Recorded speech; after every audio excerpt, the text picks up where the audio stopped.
Hey guys, we're back again with another awesome training video. Today, we're going to talk about the invitation. So, what's the main thing you want to remember? Not to get the invitation confused with the presentation. So what does that mean? When you're calling somebody, you want to invite them to take a look at the opportunity. You don't want to start explaining everything to them over the phone, or even worse, in person. All you want to do is try to get somebody in front of this opportunity, whether it's through a DVD, whether it's through a home presentation, or a live presentation. But your goal, your ultimate goal, is to get people in front of the opportunity. So when's a good time for you to bring up the invitation? Is it at the very beginning when you get to work and you want to talk to one of your coworkers, or if you're at the doctor's office right there, you know, talking to someone in the waiting room, or a restaurant when the waiter first comes up to you? When would you want to make the invitation? This is what I would recommend. Always bring up the invitation right before you leave. If you're at work, right before you leave the job, that's when you make the invitation. If you're at a restaurant, right when you're about to give the waiter the tip, that's when you ask them, before you give them the tip, right? Right before you give it to them, you tell them that you have something that you're really excited about that you want to share with them. Or maybe you ask them if they'd like to make a little extra money part-time. Or you can ask them that one question: how many people do you know that use electricity? You know what they're going to say. They're going to say everyone. Once he says that, you say, well, let me ask you something. If there was a way I could show you that every time someone clicks on a light switch, you make money, would that be something you'd be interested in? Of course they're going to say yes. And you say, okay, great. Well, I know you're at work. I don't want to get you in trouble, but go ahead and let me type your number in my phone so I can call you, and that way we can get in contact after work. Would that work for you? They're going to say yes. That's how you do it. You don't go into, well, you know, it's a big company. We're a $1 billion company. Jerry Thompson, Chris Chandler, 7-Eleven, and you start throwing up on them. You don't want to do that. That's not what we do. That's getting the invitation confused with a presentation. What you want to do is get their contact information so that you can call them later and set something up. Okay, so that was your cold market. What's cold market? Cold market's people you don't really know, maybe coworkers, people you meet at a restaurant, at the grocery store. But let's talk about your warm market. When you're talking to friends and family, your warm market, they're going to ask you a lot of questions. How do you avoid running into confusing the presentation with the invitation again with friends and family?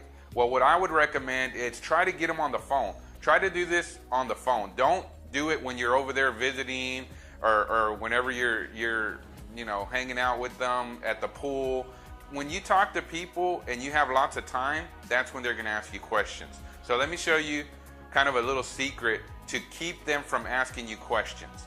Do it over the phone. Call them when you're busy. Call them when you're running out the door to work and you're running late. See, a lot of people say, I work a lot, I don't have time to do this. When am I going to get a chance to invite people? That's when you do it, when you're running out to work, when you're getting in the car, or when you just got to the office and you're walking up the stairs. That's the perfect time you want to do this. So you want to call, let's say your brother up, your cousin, whatever, call them on the phone, and you have to be busy. So when you call them, this is what you do.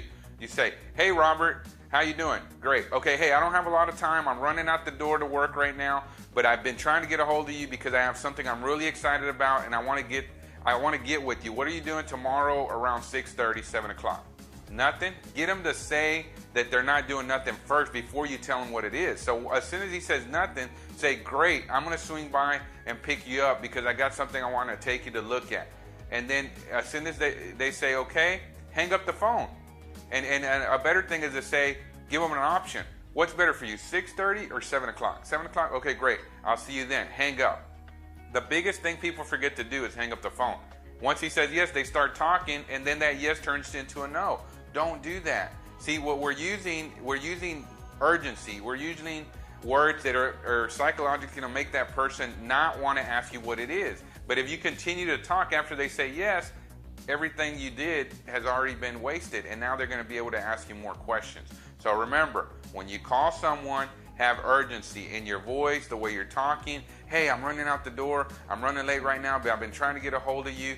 I'm so glad I got a hold of you. What are you doing tomorrow around 6:30, 7 o'clock? Nothing? Great. I'm going to swing by and pick you up. I have something awesome I want to show you, or I want to get your opinion on something. It's 6:30 better or 7. As soon as they say 7, you hang up the phone. That's what you do. All right, so what if they ask you a question anyways? After you did everything, they still ask you, wait, what is it? I can't go unless you give me a little more information. I need to know what it is. What is it? What is it? I know people have asked you that before. So what do? Immediately you turn it around and you start to ask them questions. Whoever's asking the questions, that's who's in charge, right? So you're going to turn around and you ask them, say, let me ask you something. How many people do you know that use electricity? You know what they're going to say. They're going to say everyone. That's what you want them to say. And they're going to say exactly. So let me ask you another question. What if I can show you a way that every time somebody clicks on a light switch, you get paid? Would that be something that you may be interested in? Guess what? Now they're going to say yes. And then you say, great, I'll see you at 6:30. If they say no, what do? You take it away from them, okay? This is way too good for us to need to beg people to join the business. We don't need to beg people. If they can't see the importance of making money every time somebody pays an electric bill, if that doesn't get them excited, then nothing is. So just move on, take it away. But guess what's going to happen? When you take it away from them, they're going to be like, wait.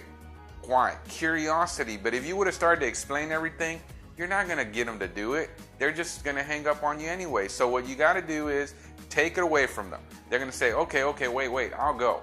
And that's what you do. You set the appointment. But don't be afraid to take it away from them. We're looking for people that want this. We want people that want it as bad as you do. That's how you're going to be able to make this work, and that's how you're going to be successful.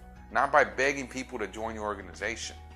Okay, so if you apply the skills you've learned today, you're going to be more effective in your presentation, and you're going to be able to get more people in front of the opportunity, and that's in direct relationship to how much money you're going to be making in the business.